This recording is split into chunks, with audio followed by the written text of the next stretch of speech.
So we're looking forward to that. There is, I left, Scott, did we leave them any dessert or not? I don't know. There's a little dessert in the back. There's some extra sandwiches, so please help yourselves and help me welcome Scott Buchanan.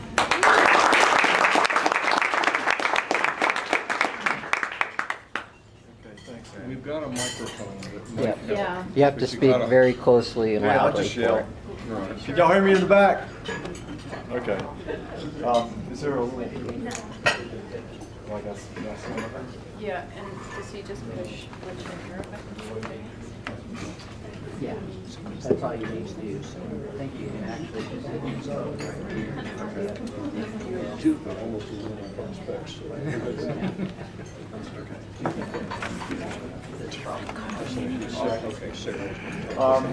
As Annie said, I'm Scott Buchanan. I'm with the Care Partners Foundation.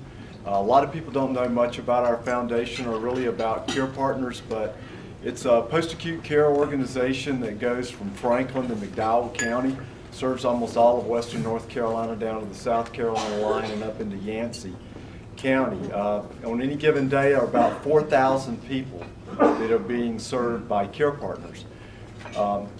With healthcare today, there's always a shortfall in funding that's available through Medicare and Medicaid. And so the Care Partners Foundation is responsible for making up all of that shortfall in funding new programs. And over the last probably 6 years, we've given about $10 million in operating dollars to Care Partners to help them carry out their mission. What I was going to do today, and when I met with Alex a few months ago, and he came to talk to me, I believe, about Philanthropy Day, and we were going to be a sponsor of it again, and I said sure, and then he started asking some questions about what we did, and I started telling him, and he said, well, I think this is fairly unique, and a lot of people would want to hear about that, which surprised me a lot, because whenever I come to these meetings or I go to AFP meetings throughout the United States or AHP meetings or any of these other organizations, I learn so much from other people. I really don't ever feel like there's anything I can say anything about. I'm not a professional anything, just pretty much a jack of all trades, and have come up with some ideas and ways that you can help fund your mission and fund your administrative costs in some different ways. I made up this elaborate title, Diversified Funding Strategies for Nonprofits to Combat Resource Dependence. When I showed it to the staff yesterday afternoon, I said, what do you think about this title? And they said, it should be How to Pay the Electric Bill Without Begging for Money. And I think that's really pretty much boils down to what it is. We have lots and lots of different ways that we fund things, and I think I either know many of you in the audience or you've come to us because not only do we fund Care Partners, but we also give dollars out to other organizations throughout western North Carolina. This year we will have given money to about 70 other organizations besides Care Partners, and we do that in a variety of ways. If you're familiar, and I'm sure all of you are, with all these sort of traditional ways in which you get money, and this is just kind of a list of them because I've tried all these and we do all of these. Some of these are much more labor intensive than others are. Some of them are fairly easy. And there's some in here that I really, really like, and some I just hate to no end. They require so much of the staff. The return often is not what you need. You remember when you go out there into the community, you're having to present a lot of different faces. And if you think about this, look at all these different organizations. Has anybody ever gotten a HRSA grant for anything from the federal government? A few of you have. The documentation and work that goes through to make that thing happen consumes sometimes one person or one FTE throughout the life of the grant. It's good money if you can get it, but it's very difficult to be able to document that, and you have to document it over years to come afterwards.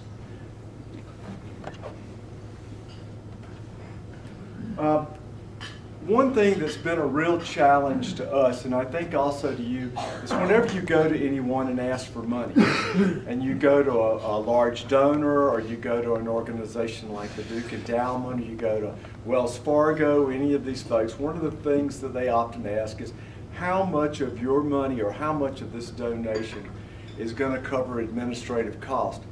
And if you're really good, you can lie really well and make that look very, very small. What I decided to do, and this is something that happened to us, we had sort of this one big funding stream, and it was because we had a fairly large investment portfolio. And we did really well off dividends, appreciated capital values.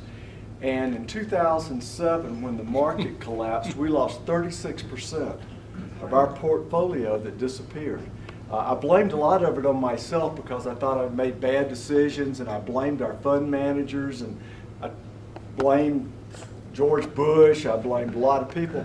I called the fund managers at the Duke Endowment, and if you ever deal with them, you realize that at that time they had about $2.3 billion in the Duke Endowment. They had taken their money and combined it with Duke University, and they had about $6 billion. They had 17 people that were working on their portfolio at that time. I called him on the phone, he and I knew each other. I said, we lost 36% when the market went down. I said, how'd you do? He said, oh, we lost 36% too. So I realized that others were in the same boat as we are. So I decided that no more was I going to rely on the one big stream source to fund not only the things I was to carry out, but also administrative cost. So I decided that from that point on, I was going to work to having all administrative costs covered by other revenue streams, and so that any donated dollars, bequests, grants, any of those things that came in went strictly for those programs. So I could stand in front of a donor, or I could stand in front of anyone, you or an audience of people, and say, if you give me $100, $100 will go into that fund, and it'll be restricted for that. We'll invest it, we'll do well with it, but we're going to keep it just for that. And right now we manage 19 different funds in our foundation that are all aligned for different purposes. But if you have some of the same things, and this is what I was realizing, if we tried to really, really control our administrative cost, it led to us looking for cheaper solutions for data collection, data mining, donor mining. It was very difficult. At the same time, a lot of the staff I couldn't send to educational opportunities that they needed to go to. I couldn't pay the kind of salary that I felt that a lot of these people deserved. I was fortunate until recently I had a certified grant writer on staff. Could have earned a lot more money going out somewhere, but I was very fortunate to have that person there. But I knew that there were other organizations out there who probably wished they had one, but couldn't afford it. At the same time, poor IT infrastructure. Right now, we've been very fortunate. We have our own IT system that's just devoted to us. We bought our own server system. I have outside vendors that run it. We have built a pretty large infrastructure. Our data mining capabilities are extremely high because that's where I wanted to focus the money. Put the money into administrative, overhead costs, try to find an outside revenue program that will cover that, and then I can do a better job of actually fundraising from that point on for the programs that need it. So, what is your fiscal diversity plan? What do you go out and do? You know, and as Mike Tyson said, everybody has a plan until you get punched in the mouth. And often that's been kind of the way it's been for us. I thought I had a plan until the stock market crashed. So sometimes it can be chaotic. And if you work within an organization, and I think all of you do wonderful work and wonderful jobs, but often those people that benefit from the things that you do will come to you and they'll say, we need a fundraiser this year and we need about $100,000, and could you pull that together in the next 6 months? Because this is something we really need and we've already spent the money. So you're just going to help us cover those costs. And those things have happened to me before. So often it can be very chaotic. What you want it to be is much more realistic. What can you actually accomplish? And if you've ever tried to do a large special event, and special events give me a cold chill up my spine. Because many times when you're going to do that, what are you really doing it for? Is it a fundraiser? Is it a friend raiser? Is it for a program that's already in debt? Is it for something that's going to be sustainable in the future? So when you're looking at this, you really have to figure out, is it something realistic, or am I going to go into debt to do this and have to draw from administrative time to make that work? But at the same time, it has to be pretty optimistic. You have to be able to look out and say, okay, if I plan out, and what I'm working on right now for our foundation is a 3 to 5 year plan of funding, and I've asked the people at Care Partners to give me 4 major areas that we can focus on for the next 3 to 5 years, that I can determine how much administrative cost or load that I need to put in place in order to carry that out. Also, what activities that I need to do for each one of those. Care Partners is very varied, and the tasks that I have to do are everything from pediatric hospice, fundraising, to spinal cord injuries, to adult daycare, to Alzheimer's, dementia patients, new building projects. We happen to be an organization of a foundation that we own property. We own lots of property. We have 3 different locations in Buncombe County. We have about $50 million in land and buildings right now that we utilize and that we lease out. It's a major undertaking whenever you're doing some of these things, but if you've got a good plan in place and prepare for getting punched in the mouth, then you can probably move forward. After Alex came and talked to me about this, and I appreciate him doing that because he actually spurred me on to start trying to figure out exactly what it was I was doing. Because I was just really kind of blundering along, looking at things, making determinations, making decisions. We were being successful, and success and money can overcome a lot of foolish things. But in order to look forward at this presentation, I started looking at myself and saying, how do you make a determination? Well, the nonprofit success world is being looked at more by people now than anything else. There's a magazine, I don't know if any of you have ever seen it, it's called the Journal of Evaluation. And one of the things they've been focusing on is the nonprofit world, and can you determine ahead of time whether or not you're going to be successful down the road with an event. Well, in one of the things I looked at, they had this formula up here. And they said if you took this formula and you put it into place right here, you'll be able to figure out way ahead of time if you're going to be successful. And it was things like, do you have the capacity to do it? You have the management there. Do you have the money to put into something to make it successful? Is it the environment controls? And then you're supposed to multiply all of this by an unknown number. But this was a study that was done, and it was a dissertation. I read the whole thing about 3 days ago, trying to make sense of it. Could I apply that to any of the things that we did? But there's some big studies out, and one of the most recent ones is one done at NC State about 2 weeks ago that tried to determine whether or not you can forecast the ability of any nonprofit or any fundraiser to achieve certain results.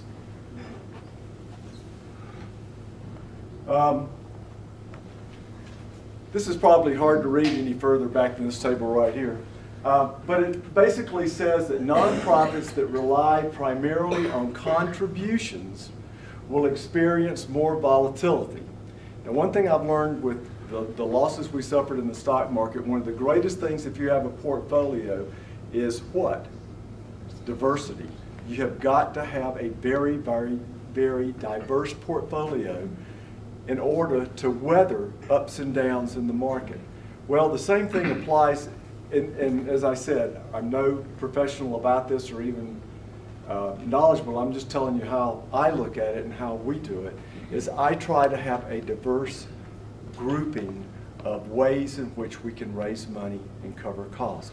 So I feel like if I can spread these all out and have all these different things in place, no matter if the market goes down like it's done in the last few days. How do you go to a donor and ask for a large amount of money when you know that they often use this and pay you in stock if the market's jumping up and down every day and there's an opportunity that it'll be 5 to 10% less than what it was the day before. So you spread these things out. Also, at the same thing, it can easily dry up anytime you're relying on one thing. And the example is visiting nurse professionals. Visiting nurse professionals used to fund a rehabilitation program for people that were destitute in the Philadelphia area who had suffered strokes. And they were able to raise about $700,000 a year. And the way they did it was they had an agreement with all the grocery stores, Walmarts, and the others that they did flu shots. So they came in, and if you remember this, and it used to be this way in North Carolina, you could go in, they would have a table set up, you paid $20 or $30, you got your flu shot. They took all that money in and they funded this rehab program. Well, in 2007 in Pennsylvania, they said, well, pharmacy techs and pharmacists can give flu shots. Well, it completely decimated that program. They had to shut it down. There was no money for it anymore. And so a program that had been serving a large number of people during that time basically just went away because they were relying on just one stream to make that work.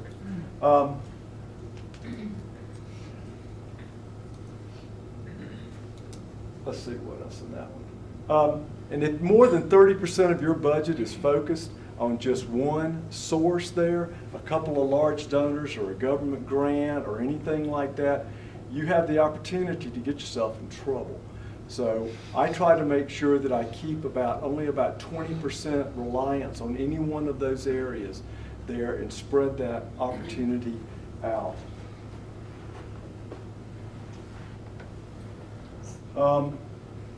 Scott, can I stop you on that and just ask a question? Sure. Would individual donors as a group be in that category of 30% in what you're speaking of? No, I don't think individual donors. I think it was all large donors, Okay. or if it was all people If that. like one or two people being at 30% of your budget.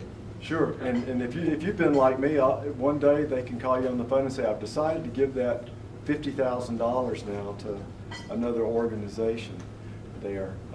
So I try to stay away from those particular things, but that's right, if it was one group like that, or one affinity group, one organization that you always trusted in. One year they had a new president and decided to do it in a different way. There's something that came out with GuideStar, Charity Navigator, Better Business Bureau, Wise Giving Alliance that felt like charities and nonprofits did not spend enough on administrative overhead, and that way too often donors and grant makers spent too much time asking that question, how much do you spend on this? And so there's a study that's been done, and you go on and read it, but I took this from a quote, is that these allow the organization to sustain itself. Gives you the opportunity to be out there, to be present, to be in the community, to be able to speak out, to be able to travel to events, to do education, to be able to attend meetings like this, to have memberships in organizations such as this where you can interact with others. So I think that some of the big things that review charities and nonprofits are coming around in their understanding of what's really needed to make a nonprofit work, and that you really need to put more into it. And the examples that they gave were just like you have to pay your electric bill, and just like a family will try to spend, or not try to spend, will spend a fair amount of money to put their child through college because they're looking at the rewards that will come down the road. So I don't think of it often as fundraising as much as I do about its money making. And I think about it often more as a business. I didn't come out of a fundraising background. I really came out of a marketing community relations background. That's what I did for a long time with Care Partners. And it was a way into how do you sell yourself and how do you make money. And I think about that in the same way as I think about fundraising. Is how do you really go out and create business opportunities for your foundation or for your nonprofit to have relationships with other people, to be able to draw them in, make friends with them, and raise money. So you have a plan, set high goals. You educate the board on the difference between support and sustainability. I try to think, a foundation to me or a nonprofit needs to think years down the road. Often you're just dealing with emergencies and immediate needs, but I try to think about it as something that's going to live 10 or 20 or 30 years down the road. What is it? They say that an endowment is, and the responsibilities of people that have an endowment, and I don't know how many of you that have an endowment is there, is to protect those dollars for the people down the road in the future from the greed of those in the present. And I think that's something you always have to consider. Engage everyone, not only the board and the staff and the people that are involved, but I try to get everyone involved. We have retail operations too. We have a thrift store and we have an estate sales program, and I'll talk a little bit about those at the end. But we try to engage every customer that comes in the door into what the purpose is of what we're doing. It's not just that we're selling them something, and we're not just there to chit-chat with them or ring something up on a cash register. We try to get them to understand that what their money does when they buy something and how that translates into something else. So try to make true believers out about everybody that you interact with. Study the for-profit business world. If you go out and look at how for-profit industries and for-profit businesses work, they have often a very, very different mindset than a nonprofit does. I don't think, you know, a 501c3 and the word being a nonprofit, that's just an IRS designation as far as I'm concerned for tax purposes. What I think you really are is you need to think of yourself as a money-making business. You have a mission that you need to follow. You have reasons that you're doing it. You have staff that are committed to it. Look at everything as an opportunity to make money, not just raise funds. And if you can, try to achieve a surplus. There's one organization that I meet with about once a year. It's in the eastern part of the state. They're a foundation that fundraises for a large hospice program over there. Every night at 5 o'clock, the CFO sweeps all the money out of their foundation and it goes across to the operational side. They have no surplus and they have no operating budget. They have to come up with this on almost a daily basis of what they're going to do because the money always moves across. Now, what needs to be in place to make this work? Organizational structure. We are organized in a very, very sort of bizarre way. And I'm trying to redo that, and I'm recalibrating what we do. Many of the people in our organization are very different than most foundations that you see, where you see they've got a major gifts officer, an annual gifts officer, and a program director, and moves on down the line. We are very, what I call multifaceted. Everybody in the organization, everybody in the department is a fundraiser. Everybody knows how to go on the IT system and look people up.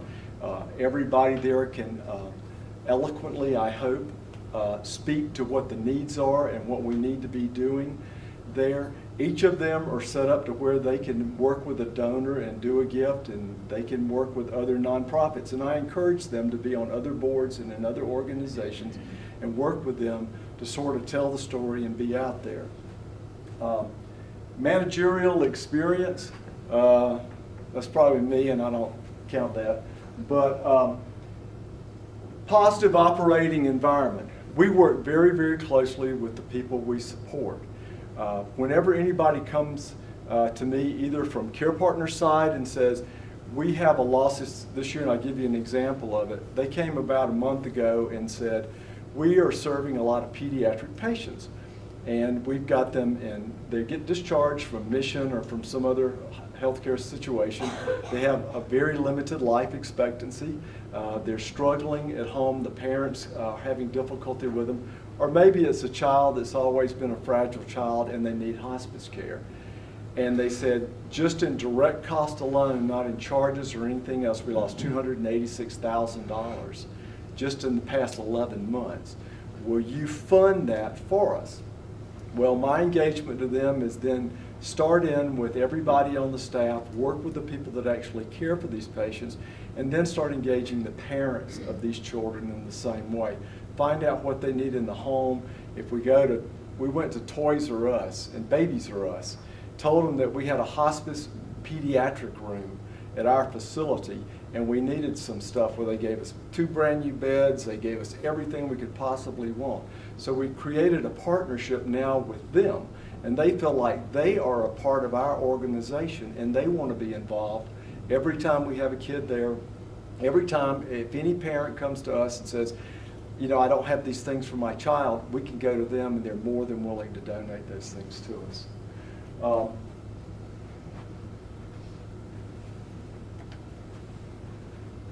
lot of times though, when I've gone to our board, and we have a wonderful board, we have a lot of expert people on the board, and I look to them for a lot of assistance in making some of the decisions that we do. But often they'll say, well, that's way too expensive. Why should we spend? And I don't know how many of y'all use blackboard, but we use blackboard. We use lots and lots of the different elements of blackboard at the same time. We recently bought something called Financial Edge, and we actually run our whole finance system out of the foundation. Payroll and everything is run through that system at the same time. But these things require money. IT systems require a whole lot of money, and to get outside vendors to do that. We have our own telephone system that we purchased. All these things are fairly expensive to do, but they fulfill what our needs are. Often I'll hear people say you've got mission drift, that you're supposed to be raising money for this particular thing, and you're off. In fact, if anybody needs a 1965 Mustang convertible, we have one for sale.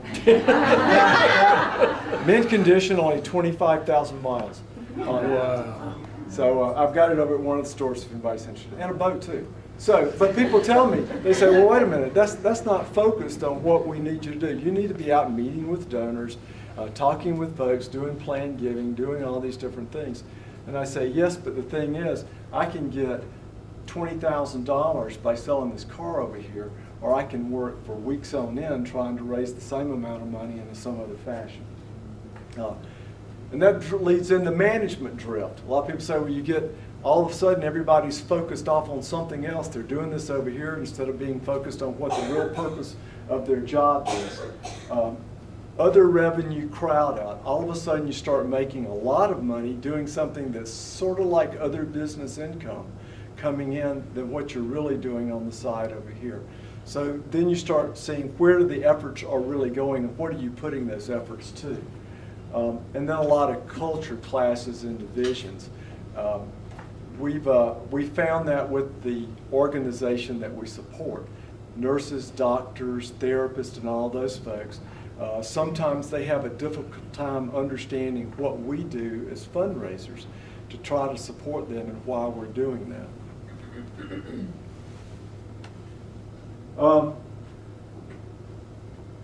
What I encourage you to do is to find a community need or a market need. Discover your cash cow. When we started our thrift store about 11 years ago, it was something that 6 months after we started it, I thought, boy, I have made another blunder here. Hospice in this area had always had something called Superfleet. And people donated all this stuff to them, and about twice a year they would get someone to donate a big warehouse, and they would sell everything in it, and they'd make about $20,000 or so, and they thought it was a wonderful thing. But they convinced me it'd be a better idea to actually open a thrift store. So at the time, and as it went on the first couple of years, it was sort of a break-even or less proposition. It required a lot of time and effort. I thought we've really gotten off of what we do. Nowadays, that's become extremely profitable for us. It takes a while to get established, but then in any month that you can go and make $30,000 a month off of running a small thrift store, there you can take that money then, and then I just designate that money to go directly into the hospice program. So it's a way to fund that, but I'm doing it with something else, and at the same time, we spend a lot of time educating people about hospice, and people that want to volunteer that have had someone pass away in hospice. Where do I try to steer them? Work in the thrift store. Sell expertise. There are several small nonprofits that are not here, that are not in sort of the same areas that you work in, but they sell expertise. I'm on about 5 other boards, nonprofit boards, and I was asking one of them one day, I said, did you take my advice about calling so-and-so on the phone to find out how to better use QuickBooks? it's part of your financial thing. And they said, yeah, but I'm not going to do it anymore. And I said, why? I said, well, every time I called, they sent me a bill for $150. There are other organizations like this. We were going down to a place in Shelby to find out how do you best run and fund a day program for Alzheimer's folks. Well, they invited us down and everything. They gave us lunch, they gave us a tour for 2 hours, and they sent us a bill for $700. And that's what they do to make money. They sell expertise, their ability to go out and talk to people and show them how do you do this and how do you make this work. Lease excess space and share the profits. That's one thing that we've done. It requires a lot of capital expenditure up front, but we found it fairly profitable. As I said, we have property in 3 different locations, and we rent about 2/3 of it out. The other 1/3 we let Care Partners just use for free. We build buildings, we work with the architects, and then we decide whether to rent it or let it go. But we found a lot of people that have excess space can make a lot of their administrative costs back in just renting some of that space out. Or even when they move to a new location, get a bigger building and then take some of that space and find another nonprofit that may need to work with you. As I said, merchandise and broadening the base. As I said about the 65 Mustang, we also sell everything. We sell trees, benches, bricks, glass blocks, pretty much anything. But at the same time, what could you do as you broaden the base? You don't focus on just that large or small number of big donors. A lot of organizations get focused on that. They go to the well several times, sometimes too many times, to the same group of people. If you spread out what you can sell, if you have cheap items, you have expensive items, you have different ways that you can bring a membership in, that people that believe in you, I found that they'll carry that message forward for a long, long, long time. And so we get people that come in and they'll shop in the thrift store, we educate them about what they do, and then about 6 months later, we'll end up getting a fairly nice gift from them. Totally out of the blue, it's working it in a different way.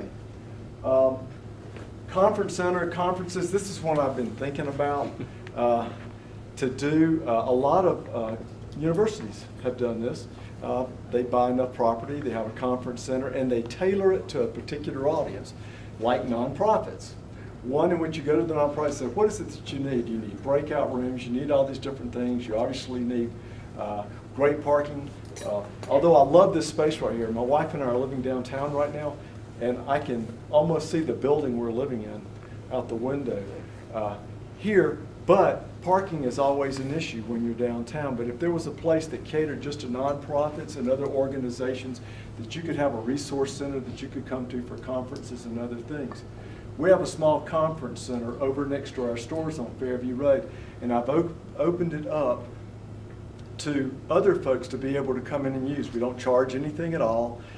So we have a post-polio organization, we have the Alzheimer's Association, the Parkinson's group, all these different groups in the community. We'll let them come in and they have a meeting space that they can use for free there. It's got bathrooms, breakout rooms, all these kinds of things. But I found that this develops a relationship with a lot of people who sometimes get lost in the shuffle when you're really thinking about how to fundraise.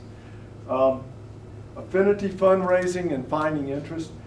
This is kind of an odd one here for us. We've been very lucky that there are organizations that like certain things. We have a great relationship with the Blue Ridge Mustang Club. They love our hospice program. They like to do things. Pretty much all I do is I go and accept the check. And I get to ride around in cars a lot too. But it's a great organization. But you find a group of people that are very much like-minded like you to work with. Get them to believe in your cause and let them do all the work for you. One of the greatest, I guess, fundraising groups of an affinity group is the National, Wild Turkey Federation. They're probably the greatest money raisers of all. I think in 2003 they made $80 million that they raised off of guys that like to shoot guns and shoot turkeys. You know, it's an interesting way to do it, but it works.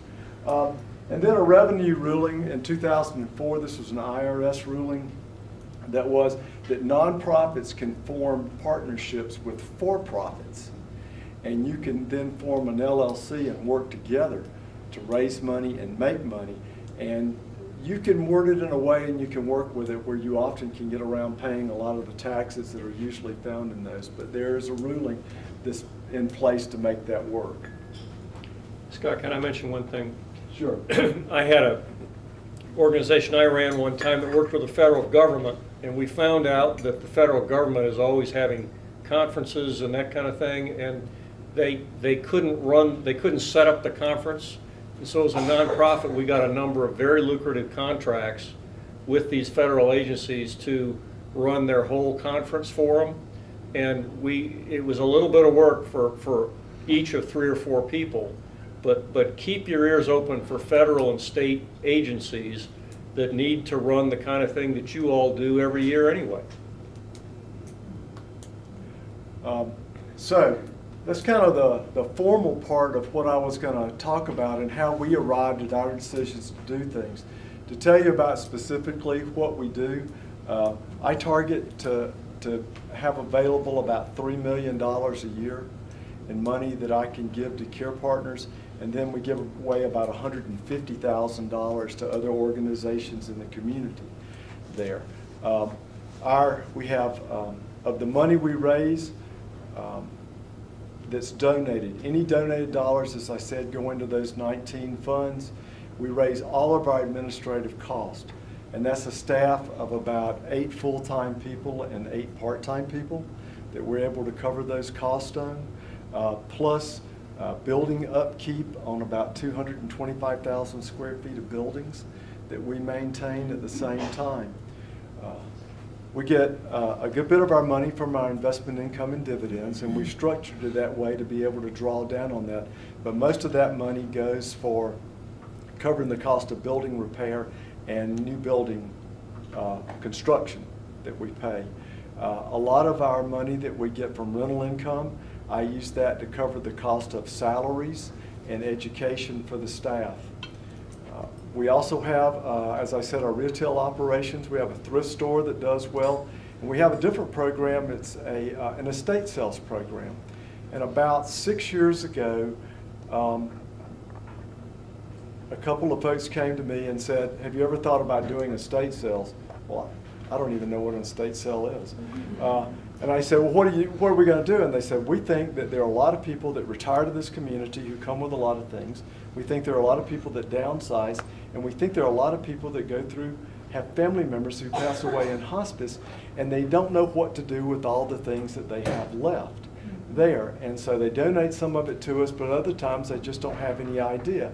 And they introduced me to a man whose mother and father were downsizing from a 10,000 square foot home in Tryon to about a 1,400 square foot little condo at Deerfield. They had all this stuff. The son said, look, I live in Michigan, I'm 64 years old, I have no use for any of this stuff that they have. Would you be willing to sell all of this for us? Okay, so what we do is that we have a team of about 50 volunteers, and I have about 12 part-time drivers, which many of them are Asheville firefighters who work for us in their off-duty time.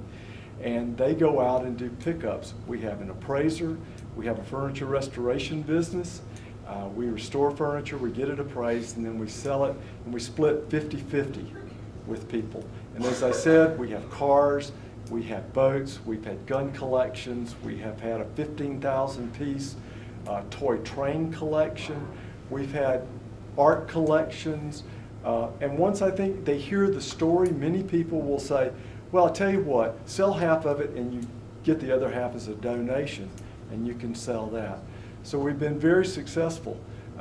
In the 6 years that we've been doing this, we've gone over all the way to Andrews, and we've gone to Charlotte, and we've been able to do that. At the same time, we also offer moving services for people or cataloging services. We'll take everything that they have and we'll go through, we'll price it out, we'll catalog it, and we'll find a storage facility for it that'll be able to hold that for people.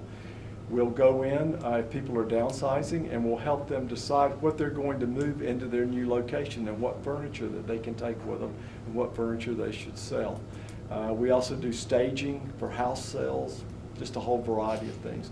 And now we're looking at the possibility of setting up another business location down in South Carolina and starting that down there. So we've been pretty successful with it. It requires a lot of work, but it's actually kind of enjoyable. I get to go through all the stuff first. So it's kind of neat. And actually the Mustang I got to go down and pick up down in Hendersonville and drove it around for a day or so before I brought it in. We have a few more minutes. Anybody want to ask Scott questions or share with us what you're doing for diversifying your income streams?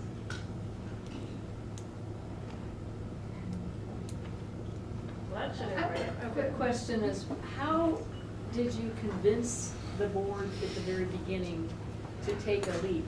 I think in situations I've gone to the board or gone to the executive director and they're, well, that's not our mission, that doesn't even overlap with our mission, so therefore end the conversation. That's right. So would you suggest making that original leap possible? I showed them we were not going to be able to fulfill our mission doing it the way we were doing it, that the resources weren't really there, and we put all of our eggs in just a couple of baskets.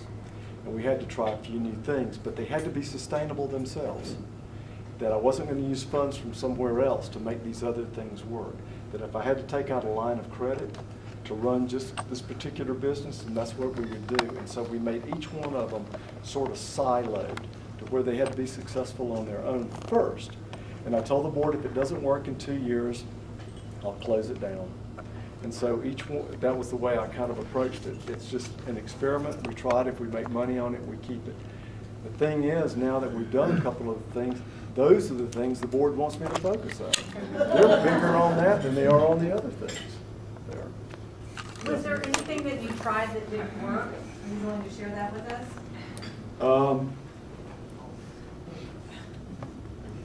I'm trying to think how many there were. I think, as I said, I don't cater to special events too much. In that they sort of require everybody, all hands on board most of the time. And I find those difficult to carry out for the amount of return that you sometimes may get. And I think they're almost like a crapshoot sometimes when you do that. So I've had some of those that weren't successful. We put on music festivals, just a whole variety of things. Can you talk about unrelated business income tax and that sort of thing? We do pay unrelated business income tax on our retail operations there. It's fairly low, but we have been able to work out a way in which we work with the tax office here. If we can demonstrate that all of our activities are for nonprofit purposes, we've been able to avoid income tax on property tax. And if you can imagine what the property tax would be on a lot of these different projects here, it's extremely high. But we've worked with them, we've demonstrated what we're doing, we share our financials. I show them that what the money is I'm putting back into things. And they've been pretty good about it, but we do pay a small business income tax on some of the things that we do. Not on everything that we do, because some of it is directly related to if I can demonstrate the money's going directly to a program, then it often offsets some of those difficulties there. And I will be advertising for a job probably around January the 1st that I have coming up for an annual gifts person. Haven't ever had one of those before, but I'm looking at that as an option for us. Okay. Well, please join me in thanking Scott.